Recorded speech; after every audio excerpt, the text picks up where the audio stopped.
La palabra de Dios es viva y poderosa. Transforma nuestro corazón, renueva nuestra mente y guía cada aspecto de nuestro diario vivir.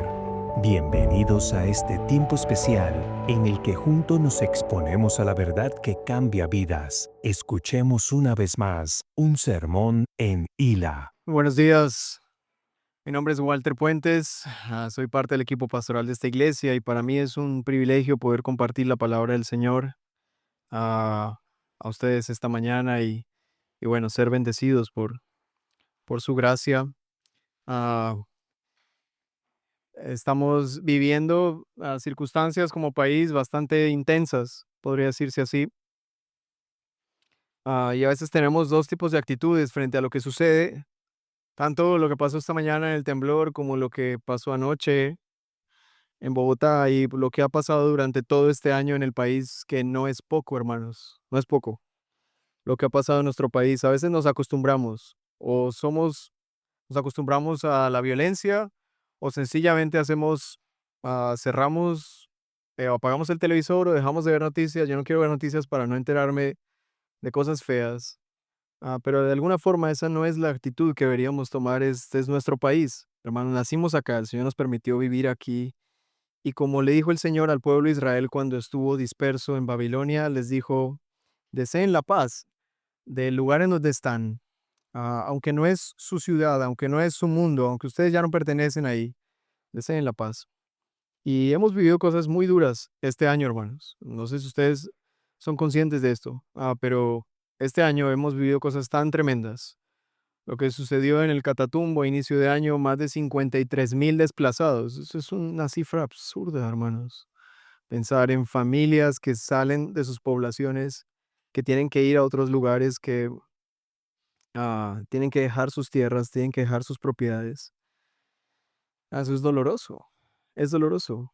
Hemos visto la violencia en el Cauca, tan fuerte, masacres en el Cauca.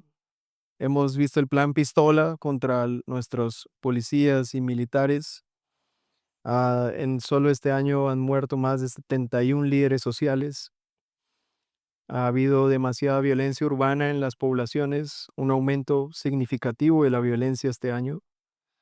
Así que, hermanos, estamos en medio de demasiada violencia, zozobra. ¿Y qué va a hacer la iglesia? ¿Qué vamos a hacer como creyentes? ¿Y cómo la palabra del Señor justamente hoy nos va a hablar frente a este tema? Pues una de las cosas al margen del sermón y que solamente quiero usarlo como introducción es ah, una nota aparte como introducción, es cuál es la actitud que debemos tener como creyentes frente a estos hechos y lo que generan estos hechos. Porque hermanos, no podemos evitar pensar que todos aquí tenemos de alguna forma ideales o formas de pensar. Y muchos aquí de una u otra manera tienen pensamientos acerca de cómo debería gobernarse este país, lo que debería pasar y lo que no debería pasar. Am, y seguramente tenemos una opinión. Y en este mundo actual en el que la opinión pública se ha democratizado tanto y ahora todos tienen una voz porque pueden escribir un comentario o hacer una publicación o escribir cualquier cosa o publicar. Hoy en día la mayoría de personas no ven noticias por medios oficiales, sino por TikTok. Y en ese mundo es difícil saber qué es cierto y qué no es cierto y qué actitud tomar como iglesia. Pues, hermanos, yo quisiera invitarlos principalmente a no ser objeto ah, de ser llevados por las corrientes de polarización en este país. Es dañino, es nocivo y no es una actitud cristiana, ni de un lado ni del otro. No es la actitud que debemos tomar. Es dañino, es perverso y genera más violencia. Así que yo les invitaría a ser muy prudentes con lo que ustedes publican en sus redes sociales, en sus estados. Alguno dirá, bueno, pero yo la verdad tengo como 15 seguidores. Bueno, no sabes lo que eso significa, porque hoy en día casi nadie ve quién publica, solamente ve las publicaciones. Así que no sabes cómo puedes incendiar de a poco y provocar cada vez más odio en este país a través de lo que publicas. Así que les pido que tengan mucho cuidado. de lo que sean prudentes. Y esa va a ser el mensaje de hoy. Hermanos, la palabra del Señor siempre justa en todo momento. Eh, Evidentemente esto no lo podemos planear. Nosotros estamos comprometidos con la predicación expositiva, así que hemos predicado Primera de Pedro durante largo tiempo y justo hoy llegamos a este pasaje que ustedes acabaron de leer y pareciera que este mensaje estuviera casi que preparado y hecho a la medida de este día en particular. Ah, pues esa es la bondad del Señor para nosotros como iglesia. Así que quería dejarles eso en sus corazones. Yo me siento en la responsabilidad de hacerlo. Soy el pastor de esta iglesia y de algunos de ustedes. Entonces, mm, quisiera invitarlos a ser muy prudentes. Y la palabra del Señor hoy nos va a hablar al respecto de eso. Así que tengamos esa actitud. Pero hermanos, ciertamente todo este tipo de cosas, la violencia, que la tierra tiemble, que todas estas cosas pasen, son un testimonio de lo que Pedro dice en su primer versículo del pasaje de hoy. ¿Cómo inicia el pasaje de hoy? Si lo podemos poner, verso 7. Así dice, pero el fin de todas las cosas se acerca. Hermanos, esa es la verdad. El fin de todas las cosas se acerca. Nunca mejor dicho. Ahora, nadie es tan consciente de esta verdad hasta que no está cerca de la muerte.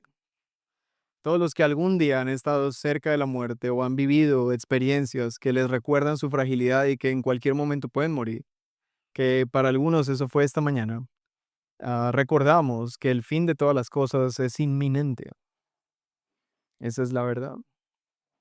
Así que ah, el pasaje de hoy está muy hermoso y agradezco al Señor que nos haya brindado este pasaje justo el día de hoy.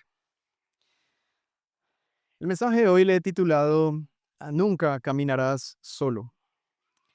Nunca caminarás solo.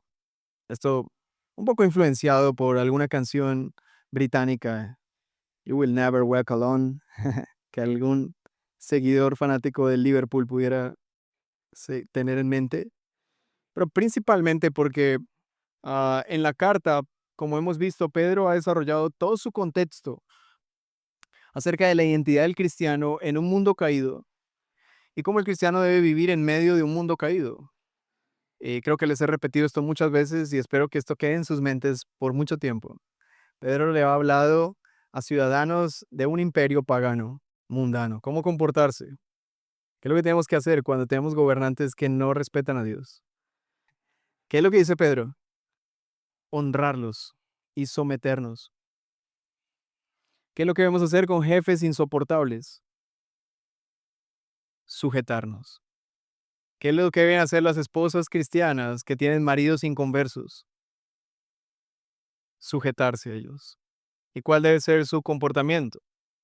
Una conducta casta y respetuosa. Y un espíritu tierno y sereno. Sigo insistiendo con eso, hermano. Y así entonces Pedro nos va a decir que toda persona que viva de esa manera va a padecer, va a sufrir en este mundo. Y esa ha sido una gran carga de la carta, el sufrimiento de aquellos que padecen por causa de la justicia, por causa de someterse fielmente al Señor y asimismo a las autoridades, aunque ellas no sean dignas de sometimiento. Vas a sufrir. Ahora, Pedro quiere dejar de lado esto. Ya nos dio un gran panorama de eso, de la vida del cristiano fuera de la congregación, fuera de su ciudad, fuera de la iglesia. Pero ahora Pedro va de aquí hasta el final de la carta a hablar puertas para adentro. Ya habló de la vida puertas de la iglesia para afuera. De alguna forma de tú te congregas y luego te dispersas. Y luego te congregas y te dispersas. Vivimos en esa constante, congregarnos, dispersarnos, congregarnos, dispersarnos. Ya nos habló de la dispersión, cómo vivir como creyentes cuando estamos en medio de una sociedad pagana. Pero ahora Pedro nos va a hablar de cómo vivir ahora que estamos juntos, reunidos. ¿Qué es lo que debemos hacer?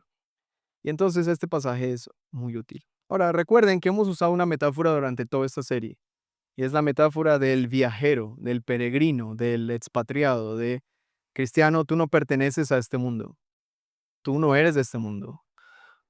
Tú fuiste comprado con precio de sangre para no ser más parte de este mundo. Ahora le perteneces a el reino de los cielos. Así que mientras estés en este mundo, eres un extranjero de este mundo. Eres un migrante de este mundo. ¿Y qué estás esperando? Que tu Señor te lleve a casa. ¿Cómo vivir mientras esperas con semejante esperanza? Bueno, es lo que Pedro ha venido hablándonos. Y una de las cosas que pudieran ser útiles en la actitud humana cuando vive estos procesos de migración es un sentido básico de comunidad. Yo creo que todos aquí sabemos que en Estados Unidos, en China o en España o en donde sea, hay comunidades colombianas. Nadie llega y sencillamente se junta con los gringos y olvidó su nacionalidad. De alguna forma, siempre hay barrios de comunidades migrantes. Siempre hay, buscas a alguien. Y uno dice, bueno, mi prima soltera se fue a España y ojalá mejore la raza, dijo alguien. Se quedase por acá con un británico. Y no, allá consiguió otro colombiano. Entonces llega el mensaje al chat de la familia, hey, me voy a casar, conseguí aquí, ¿verdad? ¿Y qué? ¿Cómo es? ¿Quién es? Y bueno, es como, ¿en serio usted cruzó el mundo para eso? Y la razón de eso es que de alguna forma tenemos un sentido de comunidad, de estar con gente parecida, igual, cercana, y no queremos estar con gente extraña, porque no sé cómo será eso. Muy pocas personas dan ese salto transcultural. Y eso es un sentido básico que a pesar del pecado, el ser humano conserva. No estar solo, sino buscar personas iguales y juntarte con ellos. Ahora, el problema es que el mundo sin Dios y el pecado hace que te juntes por las razones equivocadas. La mayoría de comunidades que tenemos en el mundo son comunidades de pecado. Y aunque esto pudiera sonar feo y tal vez hasta odioso, es cierto. Nos juntamos a causa del pecado. Hay gente que le gusta tener amistades con sus vecinos, no porque sean buenos vecinos, sino porque les gusta el chisme. Ah, y de alguna forma, aunque tú dices, tengo mis amigos, y esas son las amistades en el mundo, tras algo, las sociedades al final se hacen en busca de negocios, plata, fama, vanagloria. Los clubes existen para levantar el ego de quienes pueden ser parte de estos lugares de lujo. Y entonces están las comunidades de los caballos y las comunidades de los Porsche y los que tienen clubes de Harley Davidson o sencillamente la tienda de tu barrio en la que alguien juega tejo con otros amigos. Al final, todo es ¿qué nos une? Bueno, el pecado. Y todas las comunidades alrededor así están hechas. Y esa es la tristeza de este mundo, que nos unimos por aquello que estamos en contra. Y esa es la realidad del ambiente político en nuestro país. Las personas se unen no porque estén a favor de algo, sino porque claramente están en contra de alguien. Y cuando lo que nos une es algo por lo que estamos en contra, lo que generalmente se genera es violencia. Y entonces, de alguna manera, tenemos que preguntarnos a qué comunidades perteneces y qué es lo que te une a ellas y de cuál eres parte. Porque, hermanos, hay comunidades de las que inevitablemente tenemos que ser parte, como por ejemplo nuestra familia de sangre. Y hay muchos que dicen, qué lástima, yo quisiera no tener este apellido, no ser familiar de mi tía o lo que sea. Pero es algo que inevitablemente tenemos que vivir, en donde tenemos que estar. Hay comunidades inevitables como el barrio, el conjunto, los padres que tienen hijos en el jardín y sí o sí tienen que ir a los 15 cumpleaños de los niños. Y de alguna forma tenemos comunidades obligatorias, pero ¿a cuáles de estas comunidades tú pudieras decir yo pertenezco a esto? Y todas las comunidades buscan hacerte pertenecer y por eso colegios, empresas, de alguna forma quieren decirte, hey, somos tal empresa y somos tu familia. Y le dicen a los empleados, somos como tu familia. Y todos quieren hacerte entender que tú eres parte. Viva, Centro Comercial Viva, somos parte de tu familia, somos una extensión de ti. Esto es como, todos quieren hacerte entender que tú perteneces a ellos. Pero realmente tú a dónde perteneces? Es la pregunta. ¿Cuál es realmente tu comunidad? Y lo que Pedro va a decirnos es que nuestra única real comunidad es la iglesia. Todos los que creen en Cristo, su única real, primera y definitiva comunidad es la iglesia. Por tal motivo, no podría existir alguien que dice, yo amo a Cristo, pero no amo a la iglesia. Es un absurdo, no se puede. Ese tipo de personas tienen una incongruencia en su fe. No puedes amar a Cristo y odiar a su novia. Debes abrazar la iglesia a pesar de que ella no se parezca a Cristo. Esta es la idea básica de Pedro. Tu comunidad es la iglesia. Y por eso nunca caminarás solo. Ahora, cuando escuchamos nunca caminarás solo, generalmente pensamos que eso es un aliciente a nuestra alma y decir, bueno, siempre va a tener alguien que me ayude. Nunca caminar solo es como, qué bueno, siempre va a haber alguien que me cuide, que me proteja, que me ayude cuando esté en necesidad, que me dé una palabra, que... Pero realmente la intención de Pedro con este pasaje no es decirte que va a haber alguien ahí, aunque es verdad, alguien va a estar, sino nunca caminarás solo es, tú debes acompañar a alguien más en este viaje. No estás solo caminando en este viaje. Eres un viajero, no perteneces a este mundo, estás yendo a casa, es verdad, no estás solo, hay gente a tu lado que está viviendo las mismas luchas que tú y te necesitan. No camines solo, ayuda a otros. Tú sabes lo difícil que es ser eso. Y aquí a las mujeres, hay muchas mujeres acá que tienen esposos no cristianos. No caminen solas ah, en este viaje a casa así. Júntate con otras hermanas que viven lo mismo y ayúdalas, escúchalas, ora por ellas. Sí, tal vez tu situación es peor que las de las demás, pero tienes la responsabilidad de cuidarlas. Esa es la idea de nunca caminarás solo. No estás solo. Dios te ha unido a una iglesia. Dios te ha unido a las piedras vivas con las que Dios está construyendo una casa espiritual. Ahora, Pedro ha hecho un énfasis de amor fraternal en 1 Pedro 1:22, quizás como un presagio de lo que va a decirnos. Recuerden un poco lo que decía Pedro, 1 Pedro 1:22, que dice, puesto que en obediencia a la verdad, ustedes han purificado sus almas para un amor sincero de hermanos. Ámense unos a otros entrañablemente de corazón puro. Ahora, en ese momento la exhortación era como una semilla que Pedro estaba plantando para que diera fruto en la identidad de los cristianos como hijos de Dios y en esa base entendieran su identidad como iglesia. Porque toda la argumentación de Pedro ha sido, ¿quién eres tú, amigo? ¿Quién eres tú? Dios te ha rescatado, Dios te ha hecho nacer de nuevo, Dios te ha hecho santo por su gracia. Y mucho de eso pudiera entenderse como algo muy personal o individual, lo que Dios hace por mí, y todas las historias son de Dios y yo, y Dios y yo, y Dios y yo. Pero ahora Pedro nos va a decir, no, tus historias no son Dios y yo, tus historias con Dios son Dios, la iglesia y yo. Estamos en comunidad, nuestra comunión no es solo con Dios, debe ser con Dios y su iglesia, porque así fue como Dios diseñó que el cristiano pueda perseverar hasta el final en su carrera a casa. Ahora, en este pasaje, Pedro lo que va a hacer es abordar la identidad del cristiano en relación a sus hermanos, ya no más en relación al mundo, ahora en relación a sus hermanos. Y entonces lo que nos va a decir es cómo ah, ayudarnos unos a otros en este viaje, qué es lo que tenemos que hacer, y no solamente qué tenemos que hacer, sino qué tipo de personas debemos ser en medio de este caminar que no estamos solos, sino en conjunto. Así que vamos a ver eso de aquí en adelante. Am, una cosa más antes de empezar con los 3 puntos de siempre.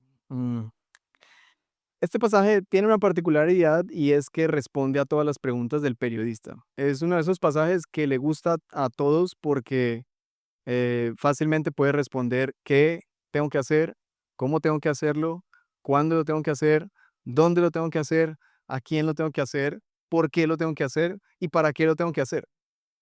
Son muy pocos los pasajes que tienen todo ese completo. Hay muchos pasajes que los tienen como implícito, pero este pasaje tiene en particular esto, que explícitamente dice qué, cómo, cuándo, dónde, por qué, para qué, a quién. Así que ayúdeme a identificarlo. Ahora, empecemos por el qué, solo como introducción. El qué es lo que tenemos que hacer está en el verso 10 del 1 de Pedro 4. ¿Qué es lo que dice el verso 10? Según cada uno ha recibido un don especial, úselo, sirviéndose los unos a los otros. Ese es el qué es lo que hay que hacer. Cada uno que hace parte de la iglesia y que ha nacido de nuevo, ha recibido un don especial de Dios. ¿Y qué es lo que debes hacer con eso? usarlo y servirse unos a otros. Esta es la idea central. Esto es lo que hay que hacer. Entonces, como ya tenemos el qué, mis siguientes puntos se van a tratar de por qué, cuándo, cómo, dónde y todo este asunto. Así que veamos qué es lo que él nos dice. En primer lugar, el por qué. El versículo 7 es la razón del por qué deberías hacer eso. Y ya lo leímos, pero el fin de todas las cosas se acerca. Esa es la razón por la que deberías usar tus dones para servir a los demás. El fin está cerca. Y tú dirías, bueno, si el fin está cerca, ¿qué sentido tiene servirnos unos a otros? Por ejemplo, si el fin está cerca, es decir, si por ejemplo en este mismo instante o en una hora el Señor va a venir por su iglesia, ¿qué sentido tiene ser hospitalarios? Si va a venir en una hora, ¿qué sería lo que uno debería hacer en su última hora de vida? Alguno dirá, bueno, llamar a alguien, pedir perdón, eh, abrazar a alguien que hace mucho tiempo no abrazo, o yo qué sé, cualquier cosa te podría ocurrir. Así que lo que Pedro no está diciendo aquí es que la venida de Cristo es inminente como en cualquier momento puede aparecer. Cuando Pedro dice, pero el fin de todas las cosas se acerca, Pedro está recordando que él estuvo con Jesús cuando Jesús dijo eso. El fin va a llegar, el fin está cerca. Y creo que algunos de ustedes conocen pasajes como Mateo 24, que hablan acerca del final de los tiempos, o Lucas capítulo 21. Así que Pedro no se está refiriendo necesariamente a la inminente venida de nuestro Señor, sino más bien al ambiente que hay cuando las cosas están cerca de llegar a su fin. Y todos aquí hemos visto una película que siempre inicia tranquilamente, nos introduce personajes, la cosa se empieza a enredar y justo cuando la película va a llegar a su fin, todo empieza a estar más intenso, más tenso, ¿sí? Y tú dices, ¿cómo se va a resolver? Ah, ah, esa dinámica de introducción, desarrollo y conclusión, que es natural en la narrativa, existe porque así es como Dios se ha revelado y ha hecho este mundo. Y el mundo tuvo una introducción. ¿Cuándo fue? En el principio Dios creó los cielos y la tierra. Luego hemos tenido un gran desarrollo, grandes acontecimientos, entre los cuales está la venida de Cristo. Y la venida de Cristo inauguró los tiempos finales, el fin. Cuando Cristo vino, se inauguró el tiempo final. Y ahora estamos esperando el final del final. Y en la medida que vamos llegando al final, ¿cuál es el ambiente? Tenso. El ambiente es mucho más tenso. Esto fue lo que Pedro escuchó del Señor Jesucristo en Lucas capítulo 22, verso 12 al 18. Escuchen, por favor, lo que dice este pasaje. Dice, pero antes de todas estas cosas, a ustedes les echarán mano y los perseguirán, entregándolos a las sinagogas y cárceles, llevándolos ante reyes y gobernadores por causa de mi nombre. Esto les dará oportunidad de testificar.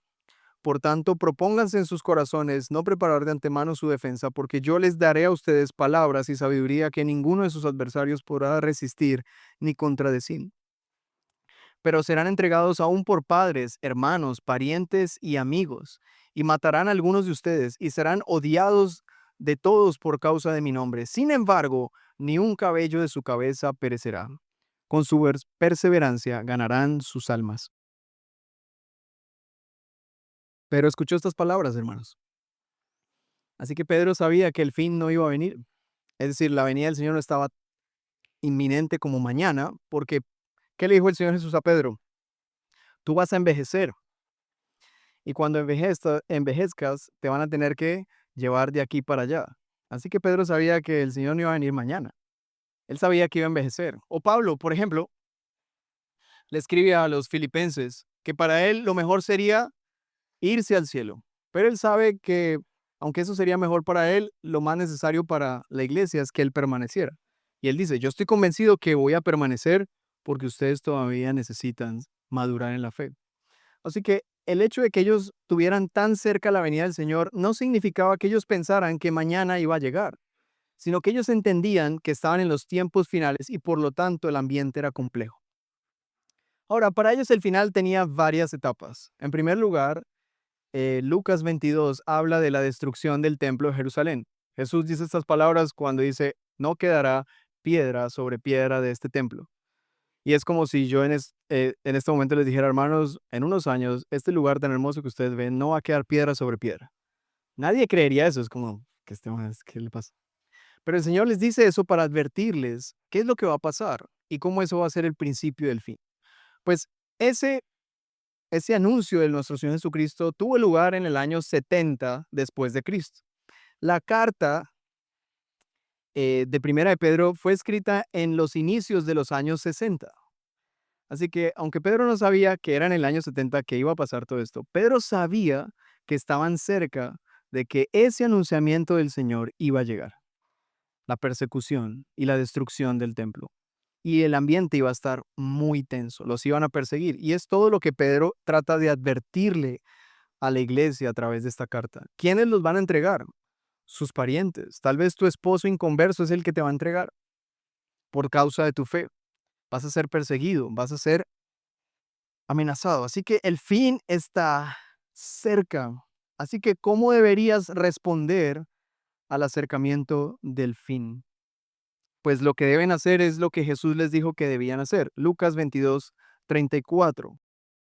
21:34. Ahora sí, léalo conmigo.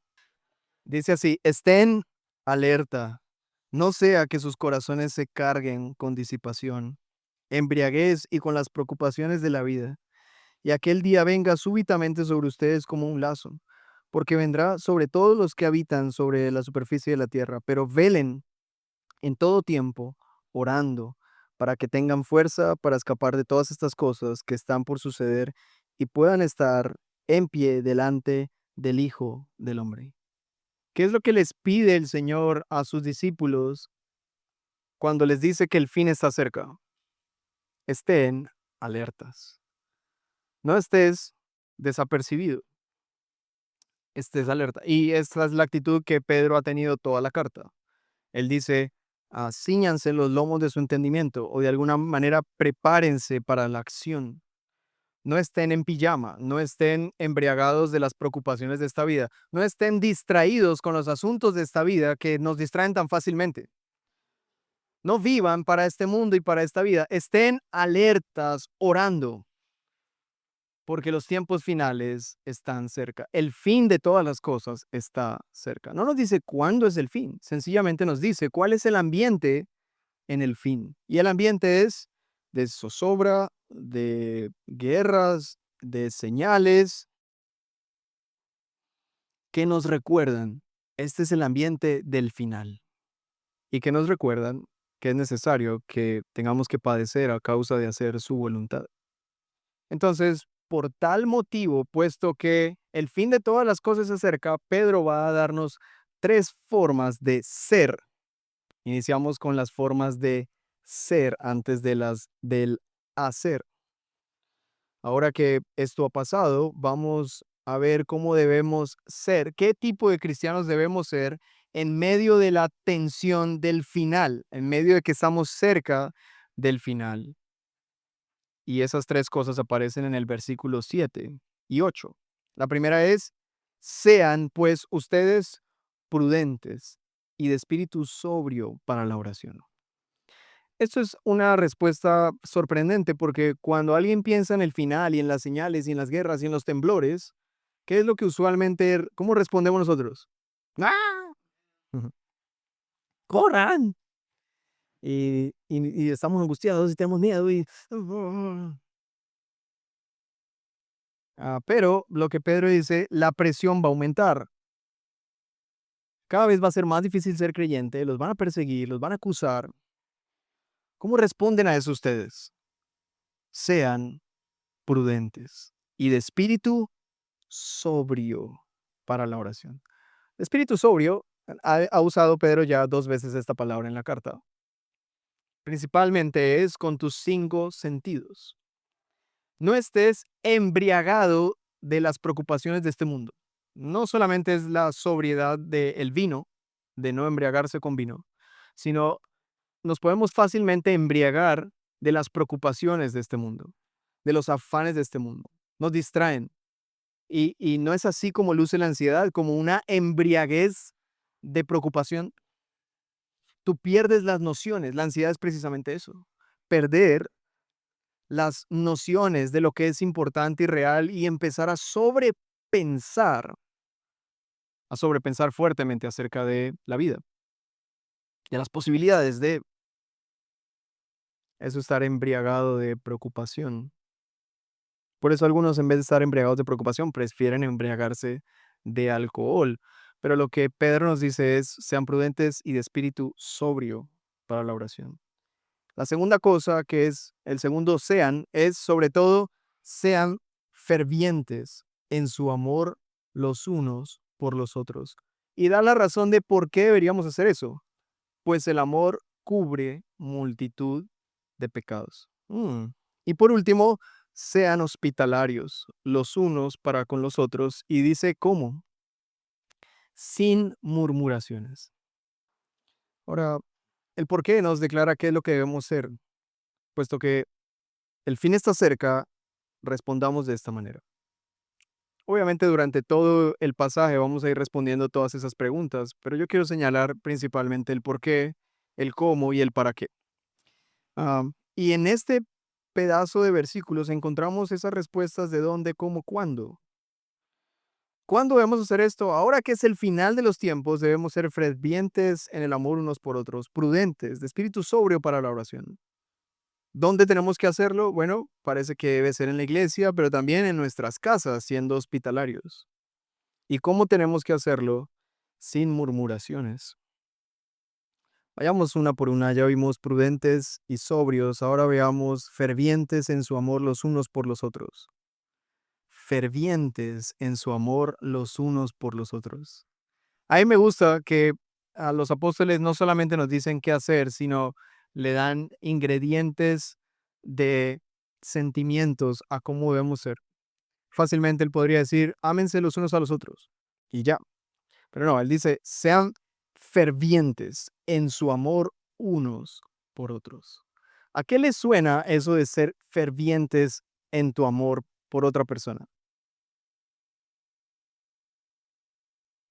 Fervientemente, fervientemente, con pasión, con convicción. Yo te amo. Es lo más cercano al amor que pudieras tener por tu esposa. Que te digas, este hombre fervientemente me ama.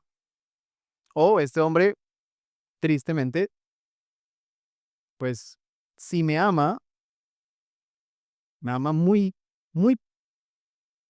No sé cuál sería lo contrario de fervientemente. Estoy intentando encontrarlo en mi cabeza. No sé. ¿Alguien tiene un buen antónimo ahí? Apagado, sí, sería muy tibiamente, muy escaso tu amor, sí. Muy mediocre, sí. Algunos están diciendo lo que le han dicho. Uf. Pero hermanos, esa es la realidad. ¿No es la realidad? No amamos de esta manera. Y si no amamos de esa manera a la mujer o al hombre con quien hemos ido al altar y tenemos hijos, ahora imagínate amar a un hermano en la fe que según Pedro está lleno de muchos pecados. No es casualidad que él diga, fervientes en su amor los unos por los otros, pues el amor cubre multitud de pecados. Pedro no te está enviando a amar gente linda, sin pecado, que todo te va a parecer maravilloso.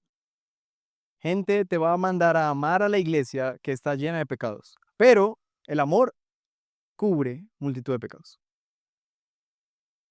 Esa es la razón por la que un cristiano debería amar la iglesia. No porque la iglesia sea linda y fácil de amar, sino porque la iglesia cuenta con un vínculo maravilloso y es el amor. Y el amor es capaz de cubrir multitud de pecados.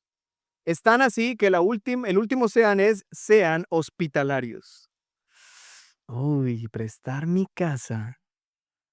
¿Quién aquí le costaría mucho ser hospitalario? Levante su mano con toda honestidad. Dices, wow, sería muy costoso prestar mi casa. Mi casa, uff. Y más si llevan niños. Ahí las manos empiezan a ser más. Y más si llevan mascotas. Algunos tienen en su casa y no somos pet friendly. No somos amigables con las mascotas, prohibidas las mascotas. Y así con los niños, y así. Entonces tú dices, oh, recibir en mi casa a alguien. Y aparte te dice, sin murmuraciones. La razón de ese final ahí, sin murmuraciones, es si el amor cubre multitud de pecados, tú no tienes razón de murmurar de los pecados que han sido cubiertos por el amor de Cristo. Wow, eso fue impactante. ¿Cómo debes ver a tus hermanos? ¿Debes amarlos porque el amor cubre multitud de pecados? ¿Debes recibirlos en tu casa sin murmuraciones porque sus pecados han sido cubiertos por el amor de Dios? ¿Qué clase de amor es este? Es un amor salvaje. Y esto es lo que deben hacer, o lo que deben ser, perdón, los cristianos ahora que el fin está cerca. Los viajeros necesitan casas donde resguardarse, lugares a donde ir, y en esta época la iglesia era de casas, no necesariamente era de estas edificaciones, no existían estas edificaciones, las iglesias eran en casas. Así que para alguien que estaba siendo perseguido o acusado o que estaba sencillamente sufriendo a causa de seguir a su amo que era completamente insoportable, él salía de su trabajo, tenía cierta libertad y a donde quisiera llegar, a una casa de refugio, a un lugar en donde pudiera llegar y alguien le recibiera. Sigue, tómate este café, siéntate, ¿cómo estuviste hoy? Y claro, él va a decir, y tú por dentro tienes la tentación de decir, pero seguramente el jefe le hizo eso porque yo lo conozco, este es un perezoso de aquí a... No, él dice, recíbelo en casa sin murmuraciones y sé fervoroso en tu amor por él. Ámalo. Ahora tú dices, mira, yo soy el que necesita una casa donde ir. No es que yo esté bien como para recibir a alguien en mi casa. Pero Pedro no está discriminando. El que se sienta bien reciba a los que se sientan mal. Él sencillamente dice unos a otros. Unos a otros. Ahorita los hermanos de Semillero están experimentando eso de recibir a alguien en casa e ir a la casa de alguien más y servir. Y ha sido bonito. Ellos nos han compartido un poco de sus fotos y lo que ha sido este ejercicio. Y es maravilloso ver cómo hay unidad en la iglesia a partir de ser hospitalarios, de ser fervientes en su amor. Así que esta es una forma en la que podemos usar lo que hemos recibido de Dios como identidad para con los demás. Este es el mandato del Señor. Y ahora que tembló, pues hermanos, nos recuerda que el fin está cerca. Esto debería provocar más invitaciones a almorzar. Así que invítense unos a otros a almorzar. Sean hospitalarios. Ámense. No es tiempo para estar divididos. Y este pasaje tiene tantas cosas que podrían haber muchos énfasis. Pero yo quisiera hacer un énfasis en algo que he venido haciendo énfasis durante mucho tiempo. Un llamado a la unidad. Yo sé, hermanos, que todos aquí somos muy diferentes, demasiado diferentes. Pero tenemos un mismo amor, un mismo Señor y Dios y Padre de todos, una misma fe. Y esa unidad debería ser suficiente para disipar toda diferencia. Yo tengo serias diferencias con muchos de ustedes acá en muchos temas. No puedo pensar igual que tú, no puedo. Pero tú y yo amamos y hemos sido amados por el mismo Señor. Y eso es más grande que nuestras formas de división. Y por tal motivo esas razones deberían ser suficientes para amar con fervor a tus hermanos, aun cuando ellos no sean iguales a ti. Y esa es la razón por la que nos cuesta amar la iglesia. Somos muy diferentes, hermanos. Nos herimos. No esperes venir a mi casa y no salir herido de alguna manera. Puede ser que vayas a mi casa con tus hijos y tal vez uno de mis hijos golpee a uno de tus hijos. Eso puede pasar. Tal vez te cocine un arroz sin sal, como le pasó a mi amigo Anderson, que lo invitamos a casa y hice un arroz sin sal, hermanos. Pero mi esposa salvó el día porque el resto del almuerzo estuvo muy rico. Pero ese tipo de cosas pueden pasar. De alguna forma te puede pasar eso. Ah, te pueden pasar cosas serias, como que alguien te ofenda mal. Que entras a tu casa y dices, uy, hermanita, pero usted está como muy gorda. Hay gente que tiene ese tipo de daños. Hay gente que tiene ese tipo de lengua. Así es la lengua de algunos. Y uno dice, uff, pero acabé de llegar. O sea, ¿cómo me dice eso si acabé de llegar? Después de ahí, no importa qué tan rica sea la comida, no te sabe. Ese tipo de cosas pasan, ¿sí o no? Pasan. Pero ¿qué hace el amor? Cubre multitud de pecados. Tienes dos opciones. Quedarte con el pecado y murmurar, o abrazar el amor y que el amor cubra multitud de pecados. ¿Qué vas a hacer? Segundo lugar, ¿cómo? Recuerden el mandato, según cada uno ha recibido un don especial, úselo sirviéndose los unos a los otros. ¿Cómo hacemos eso? Bueno, en primer lugar, el mismo verso 10 dice, como buenos administradores de la multiforme gracia de Dios. ¿Cómo debes servir a los demás con los dones que Dios te ha dado? Entendiendo que eres un administrador y no un dueño de lo que tienes y de lo que sabes hacer. Hay un montón de gente que dice, esto es mío, yo no lo comparto. Oh, amigo, ¿eres cristiano? Ah, deberías entender que quien es dueño de todas las cosas es Dios y tú eres solo un administrador. La envidia principalmente viene de ahí, que tú te crees dueño y eso es una falta de fe. A mí me cuesta compartir, no, a ti te cuesta creer que Dios es el dueño de todas las cosas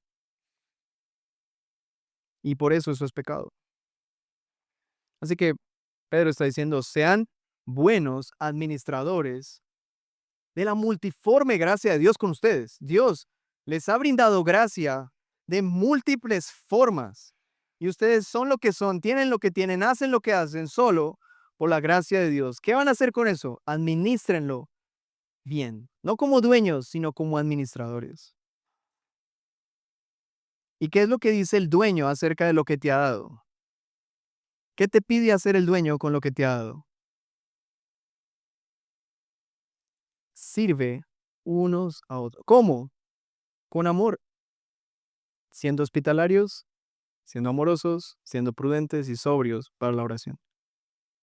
Yo espero que vayan siguiendo el hilo de lo que Pedro nos está diciendo. ¿Y por qué debería yo vivir así? O sea, luego, ¿quién dice que yo tengo que ser así? Bueno, Pedro dice que el fin de todas las cosas se acerca. Esa es la razón por la que deberías considerarlo. Así que nuestra identidad está ligada profundamente a nuestra fe. Y si nosotros no creemos que Dios es el dueño de todas las cosas y que Él nos dice cómo deberíamos vivir en relación a los demás con todo lo que nos ha dado, a algunas personas les parece imposible. ¿Yo cómo voy a dar de mi dinero? Usted no sabe cuánto me costó ganarme esto. Interesante. A ti te costó ganarte eso. ¿Y quién te dio las fuerzas para eso? ¿Y quién te dio el intelecto para eso? ¿Y quién te permitió ser la persona que eres para eso? Así que, ¿de quién es eso? Así que, ¿qué vas a hacer con eso? Ujú. Ahora, Dios no quiere arruinarnos la vida. Por el contrario, Él quiere que disfrutemos ser como Él, quien es generoso, lleno de gracia, lleno de amor, lleno de bondad. Es así como Él quiere que vivamos, hermanos. Pero Pedro quiere ir más allá en cuanto al cómo. Consideren por un momento que Pedro quiere ser más específico, no quiere dejarlo ahí en el aire y quiere ir más allá. Verso 11. ¿Qué dice? Léanlo conmigo. El que habla y el que sirve, que lo haga por la fortaleza. Hasta ahí nomás. Así que aquí hay dos categorías, el que habla y el que sirve. Hacer y decir. Hablar y hacer. Estas son dos grandes categorías que son usadas en otros versos de la Biblia, como Todo lo que hagan de hecho o de palabra, lo leímos ahorita en Colosenses. Que todo lo que ustedes hagan de palabra o de hecho sea para la gloria de Dios. Son dos categorías. Incluso Dios se ha revelado en estas dos categorías. Sabemos quién es Dios a partir de que Dios ha hablado y ha hecho cosas. ¿Qué ha hecho cosas? ¿Qué cosas hace Dios? Bueno, Dios creó todos los cielos y la tierra. Pero Dios no solamente hizo una creación, no solamente hizo cosas, sino que también habló y sus palabras le dieron sentido a sus hechos. Son dos categorías importantes. Y lo que Pedro dice es, si hablas, ¿qué es lo que debes hacer? Que hables, ¿cómo? Conforme a las palabras de Dios. Tu lengua ya no te pertenece. Tu lengua ya no son para tus ideas, tus opiniones, lo que a mí me parece. Tú eres un embajador de Cristo y por tal motivo tus palabras deberían ser conforme a las palabras de Dios. Ahí no dice el que habla en la iglesia mientras predica o da una enseñanza. No, no. El que habla, el que tiene el don para hablar, el que ha recibido el don para hablar, que hable conforme a las palabras del Señor. Que cuando hables, hables conforme a las palabras del Señor, porque así estás sirviendo a tus hermanos. Entonces, si eres hospitalario y recibes a alguien de la iglesia en casa, ¿qué se supone que deberías hablar cuando estés ahí? ¿A qué se reúnen los cristianos? O por lo menos a qué deberían. Pero hermanos, ¿cuántas veces? Y yo no digo que esté mal. Está bien que comamos, que nos riamos, algunos ven una película. No voy a condenar eso. Pero ¿por qué no es predominante que la palabra del Señor habite con abundancia en medio de nosotros, como dice Colosenses 3? ¿Cuántas veces te has reunido a cantar con tus hermanos? Oh, pero es que cantamos horrible. Bueno, no te dice los que canten bonito reúnense a cantar, ¿no? Es sencillamente todos. Gracias a Dios hoy tenemos parlantes y YouTube y gente que canta bonito. Pero en esa época no, hermanos. Se reunían a cantar y yo estoy seguro que no todos eran grandes, eh, pues, cantautores, ¿no? Pero con humildad y se reunían y cantaban al Señor. Así que el que hable conforme a las palabras de Dios. Y el que sirve, ¿qué es lo que debe hacer? Que lo haga por la fortaleza que Dios da. Y es porque servir es costoso, hermanos. Todo el que quiera servir al Señor evidentemente necesita fortaleza. Es difícil, pero Dios te da fortaleza cuando sirves. Algunos aquí sirven al Señor desde las 7 de la mañana, un domingo, y se van a las 2 de la tarde. Y algunos dirán, "Uf, pobrecito, no tiene descanso ese pobre". Bueno, pero estoy seguro que el Señor fortalece de mejor medida a aquellos que le sirven de esa manera que a aquellos que se quedan durmiendo en casa. Porque esa es su promesa. Él fortalece a los que sirven. Y los que sirven deberían tener en cuenta eso. No es en sus fuerzas que sirven. No es que, yo sí soy un buen cristiano que me levanto a las 7. No, no, no, no es en tus fuerzas. No deberías jactarte de eso. Sirve por la fortaleza que Dios te da. Aunque yo soy bueno para madrugar. No, no, no, que tú no eres bueno para madrugar, hombre. Que no. Da gloria al Señor. El Señor me da la fortaleza para estar aquí, para servirles. El Señor me da la fortaleza para estar aquí y estoy hablando las palabras de Dios a ustedes porque así las he recibido, hermanos. Por último, ¿para qué? 3. ¿Para qué? ¿Para qué? Ya vemos el por qué. ¿Cuál es el por qué? Bueno, hermanos, no me hagan sentir que perdí el tiempo esta mañana, por favor. ¿Por qué deberíamos hacer todo esto? Porque el fin de todas las cosas. ¿Qué es lo que tenemos que hacer? Principalmente, ¿cuál es el mandamiento que Él nos ha dicho? Sírvanse unos a otros. ¿Con qué? Con lo que has recibido de Dios. ¿Y cómo tienes que hacerlo? Conforme a la palabra de Dios, con la fortaleza que el Señor te da. Y por último, veamos para qué. Bueno, todo esto para qué. Y yo sé que para muchos es importante el para qué porque es el sentido de las cosas. ¿Con qué propósito estamos haciendo esto? Y yo sé que muchas personas nos preguntan, ¿y usted para qué va a la iglesia? Esa es una pregunta constante, ¿cierto? ¿O de qué le sirve a usted ir a la iglesia? ¿Para qué va por allá? Bueno, el final del verso 11, perdón, nos da la razón. Leámoslo, por favor, el final del verso 11. Dice, vean, el que hable conforme a las palabras de Dios, el que sirve, que lo haga por la fortaleza que Dios da, para que en todo Dios sea glorificado mediante Jesucristo, a quien pertenece la gloria y el dominio por los siglos de los siglos. Nuestro egoísmo quisiera que el nombre que estuviera ahí no fuera Jesucristo, sino el mío. Yo quisiera que al hacer esto, ¿qué produjera? Gloria para mí, para que en todo lo que yo haga, la gente entienda que la gloria y el dominio son míos.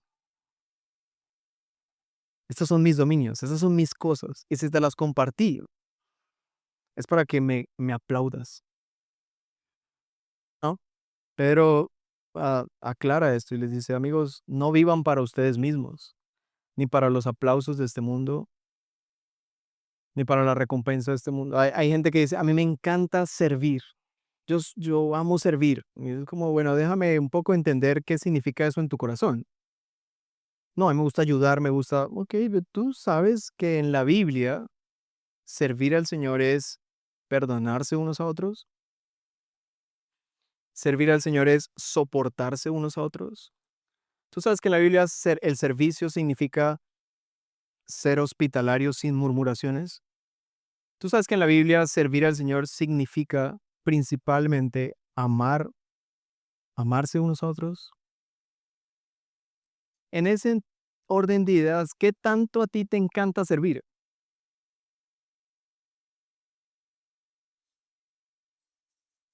A mí me gusta ayudar, me gusta hacer, me gusta barrer, póngame a barrer. Bueno, hermano, esas cosas hay que hacerlas, claro que sí. Pero el llamado principal del servicio unos a otros no necesariamente es barrer, sino que al barrer yo te estoy amando. Pero si al barrer yo estoy esperando que tú al final me agradezcas y me aplaudas y digas, mira, este hermano sí me ama porque vino y me barrió, el propósito se murió. ¿Cuál es el propósito de servir a un hermano? Que Dios sea glorificado mediante la obra de Jesucristo en mi vida. Quisiera preguntarte, ¿es así como tú vives? Y si la respuesta es no, ¿es así como desearías vivir? Tal vez tú no sabías que esto era lo bueno. Tú pensabas que lo bueno era servir y que servir era hacer cosas. Y en nuestra iglesia hay mucha gente que sirve en la iglesia porque dice que les gusta servir, pero en realidad lo que les gusta es ayudar, hacer cosas. Pero cuando son confrontados y les decimos, ¿te gustaría orar por alguien? No, porque eso es muy difícil, después eso pues, se vuelve un problema. ¿Te gustaría visitar a alguien? Uy, pero es que podríamos usar tu casa para hacer, hermano, ¿qué pasó? Que no te volví a ver con esta hermana. No, es que me trató mal. Hermano, servir al Señor es perdonarnos unos a otros. Uh. Entonces, ahora que el perdón es el servicio es eso, ¿quiénes anhelan servir al Señor? Pero si yo digo que servir al Señor es ir a las naciones, ir a Europa y predicar y ser influyentes en el país, siendo senadores, y ahí sí todo el mundo dice, yo, esos señores. Hoy en día, mira, en esta carrera presidencial van a aparecer 15 o 20 personas diciendo, Dios a mí me dijo que yo tenía que ser el presidente. Es como que me llamó a servir a la nación. Y, hermanos, el servicio al Señor está aquí. Claro y sencillo. Ama al que tienes al lado, sírvele, perdónalo, fervientemente ora. Y quiero preguntarles si ustedes quieren vivir de esa manera. Y si no es así, déjenme orar por ustedes para que el Señor ponga en ustedes el querer como el hacer por su buena voluntad, porque así es como el Señor quiere que vivan. Esa es la mejor versión de ustedes. Déjenme usar este lenguaje coach. La mejor versión de ti es que tú entiendas que eres solo un administrador de todo lo que Dios te ha dado y que sirvas con ferviente amor a tus hermanos, sin murmuraciones y permitiendo que su amor cubra multitud de pecados. Y así tu vida sea usada para la gloria de aquel que la merece. Esa es la mejor versión que el Señor tiene para ustedes, hermanos. Y es mi deseo para sus vidas. Nos ponemos en pie. Padre, te pedimos que glorifiques tu nombre en nosotros. Nosotros, Señor, con constancia buscamos nuestra propia gloria. Buscamos protegernos y cuando nos vemos en peligro porque el fin está cerca, tratamos de resguardar nuestras cositas a los nuestros y nosotros. Pero qué hermoso es que tu palabra nos instruye. Ahora que el fin está cerca, sean fervientes en su amor unos por otros. Sean prudentes y sobrios para la oración. Sean hospitalarios sin murmuraciones. Ahora que el fin está cerca, como buenos administradores de la multiforme gracia de Dios, usen lo que el Señor les ha dado para servirse unos a otros. El que habla por la palabra de Dios y el que sirve por la fortaleza que Dios le da, para que en todo Dios sea glorificado por medio de Jesucristo, a quien le pertenece la gloria y el dominio por los siglos de los siglos. Así anhelamos, Señor, que nuestras vidas luzcan. Y te pido, Señor, que tú obres ese milagro en cada uno de nosotros, Señor, y que esta iglesia pueda reflejar esta identidad. No queremos ser personas de este mundo que viven para sí mismos, que son egoístas, envidiosos, que son dueños de su propia miseria. Nosotros queremos, Señor, con gozo reconocer que todo te pertenece, que este mundo no es el nuestro y que vamos camino a casa.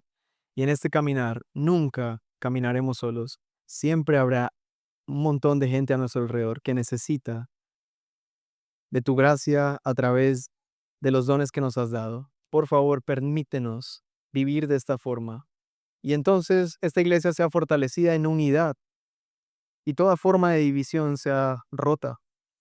Y tú, Señor, nos permitas ver los frutos de tu amor que cubre multitud de pecados para tu gloria y el beneficio de tu iglesia. Te lo pedimos, Padre, en el nombre de Cristo Jesús. Amén.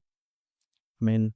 El sermón ha terminado, pero la palabra del Señor seguirá haciendo su obra en nosotros. Te esperamos la próxima semana para una nueva entrega de un sermón en Hila. Gracia y paz.